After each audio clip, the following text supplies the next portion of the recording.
Comunicação que inspira, ciência que comprova, estratégia que conecta. Bem-vindo ao Comunicação Mediática em Saúde e Esporte, o podcast que decifra como a mídia movimenta essas paixões. Acesse, compartilhe e faça parte do time. Podcast Comunicação Mediática em Saúde e Esporte. Oi pessoal, tudo bem com vocês? A gente é do podcast Gusmão em Movimento e hoje estamos no nosso segundo episódio. A gente é da Diretiva Comunicação Mediática em Esporte e Saúde. Eu sou a Brenda. Eu sou o Gustavo. Eu sou a Jade. Eu sou a Natália. E hoje a gente está com um convidado, o professor Brito, para a gente perguntar algumas dúvidas sobre obesidade. Professor Brito, quais as principais causas da obesidade? Por que a sociedade atual está engordando tanto? As principais causas são o sedentarismo, as pessoas hoje estão se movimentando menos, e uma alimentação inadequada, né? Porque se você pega uma foto dos anos 50 do Brasil, você quase não vê um obeso na rua. Se você pega uma foto hoje, 50% da população está obesa. Por conta da alimentação, dessa alimentação trazida, né, dos costumes americanos do fast food. As pessoas descem do trabalho em vez de almoçar com um lanche. E a questão do sedentarismo, o modernismo, né? Hoje todo mundo tem uma moto, ninguém sobe as escadas para ir para o trabalho, vai no elevador. Isso tudo facilita as pessoas a engordarem. E quais são as doenças que esse sedentarismo e má alimentação causam? As principais doenças da obesidade, causada advinda da obesidade, são diabetes, vai desenvolvendo outras doenças, como arteriosclerose, que são as placas de gordura no coração. E se a pessoa não se cuidar, ela pode vir a falecer por conta da obesidade. E a obesidade hoje é considerada pela Organização Mundial de Saúde como doença. Então o obeso é uma pessoa doente e a obesidade e a gordura ela é inflamatória. É por isso que o obeso ele se sente preguiçoso. Não é que ele é preguiçoso, mas é porque é uma doença e a pessoa se sente indisposição de se movimentar, a vontade de ficar sentado, e ele sente fome o tempo todo. E se não se cuidar, vai só crescendo, vai gerar doenças. Aí as pessoas falam que, e muita gente acha que o magro, ele também não pode ter esse tipo de doença. Pode, se ele é um magro e não faz atividade física e não se alimenta bem, ele também pode desenvolver um diabetes, um colesterol e doenças cardíacas. São as principais doenças que podem ser geradas pela obesidade. Professor, qual que é a diferença de sobrepeso e obesidade? É simples. O sobrepeso é quando a gente está acima do peso. Se o seu peso tem que ser 60 quilos, você está com 65. Então você está com sobrepeso. Só que do sobrepeso da obesidade é um pulo. Então assim, se a pessoa tem sobrepeso esse ano, a tendência é que o ano que vem ele seja um obeso. Se ele continuar com os mesmos hábitos, né? Comendo mal, se alimentando mal, não fazendo atividade física. Então o sobrepeso ele vai ser uma pessoa obesa no futuro, se ele não se cuidar. Essa é a diferença. O sobrepeso ele está acima do peso. A obesidade ele já está mais acima, né? Já está acima do sobrepeso. E se não se cuidar, vira obesidade mórbida, que é aquela com risco de morte. E qual dos hábitos a gente pode praticar para prevenir a obesidade? O principal, a alimentação. A alimentação é 70% a principal causa da obesidade. Aí vem os hábitos do dia a dia, né? Se alimentar bem, dormir bem e fazer exercício físico. Pelo menos, no mínimo, 3 a 4 vezes por semana. Uma atividade física de leve a moderada. E tem várias atividades físicas que você pode fazer. A musculação é muito importante para o emagrecimento. O HIIT, que é os exercícios intervalados, também é ótimo. E tem várias opções que a gente tem que tentar se enquadrar dentro de uma delas, né? Então tem que fazer o quê? Uma atividade que lhe agrada. Porque não adianta você, vou para a musculação porque é importante. Mas se você não gosta da musculação, você acaba desistindo. Então você procura uma atividade que você tem mais, que você gosta, ou que te atrai mais, e tenta fazer. No mínimo 3 vezes por semana. Então vai lá, né, juntar atividade física com alimentação, você mantém aquele seu peso. e evita engordar. Professor, quais são os melhores alimentos para quem busca emagrecimento e quais são os que deve ser evitado ao máximo?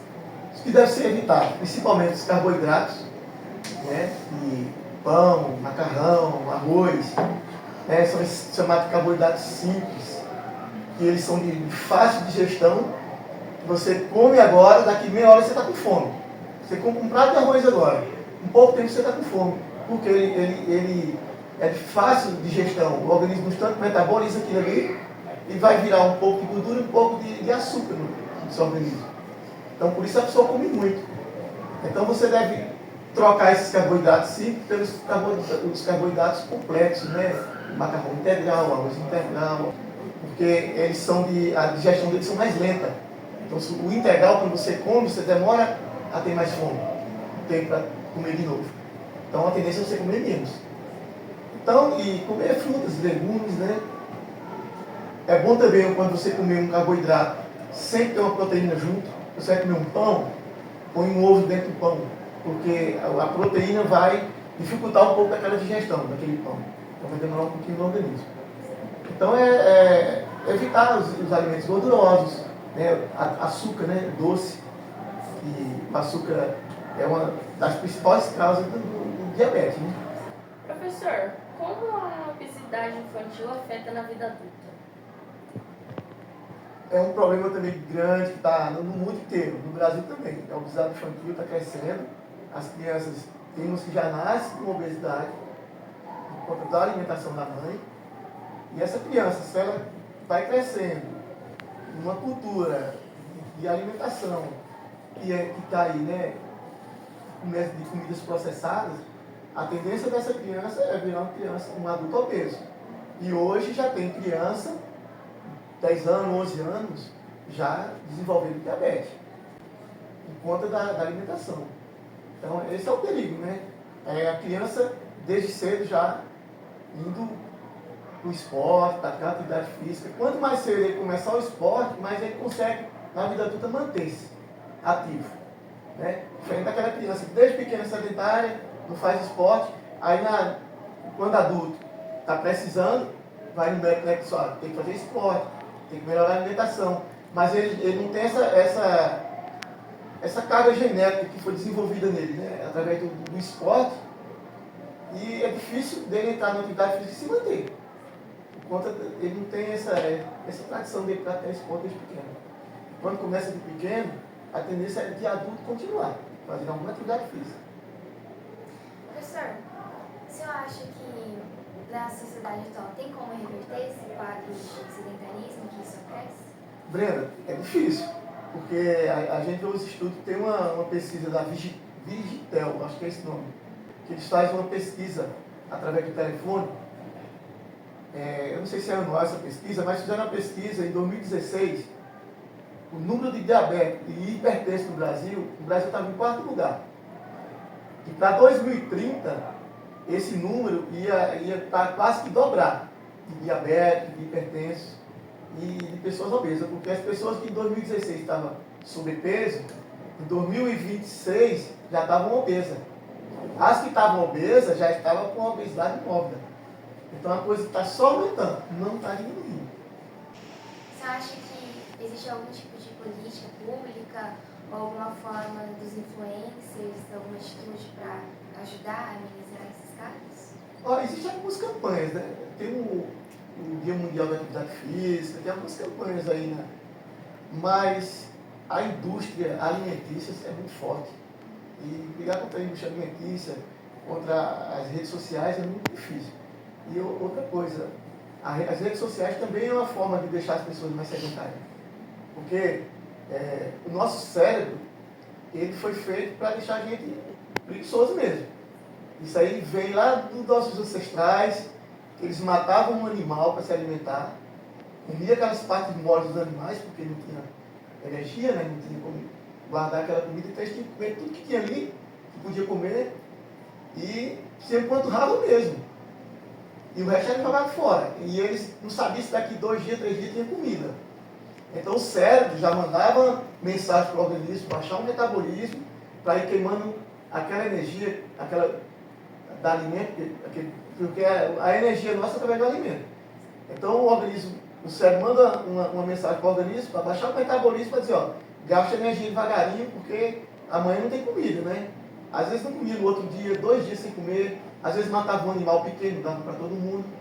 Então assim, a gente herdou isso aí. Então, se a gente chega em casa, está cansado do trabalho e se senta, o cérebro já passa a mensagem, ó, você vai para a academia fazer o quê? Fazer força? Você está cansado? Aí a tendência é a gente ficar sentado e pegar o celular ou ligar a TV e ficar ali, né? Então a gente tem que brigar contra isso. Porque isso aí é uma tendência do nosso cérebro. É frear a gente fazer atividade física, porque no nosso cérebro ainda está na atividade, né? Ó, se você vai gastar energia, você pode morrer, porque vai gastar energia no nosso corpo para manter vivo, né? Mas só que hoje a gente está comendo todo dia, toda hora, diferente daquela época. Que comia hoje, talvez amanhã não, depois não.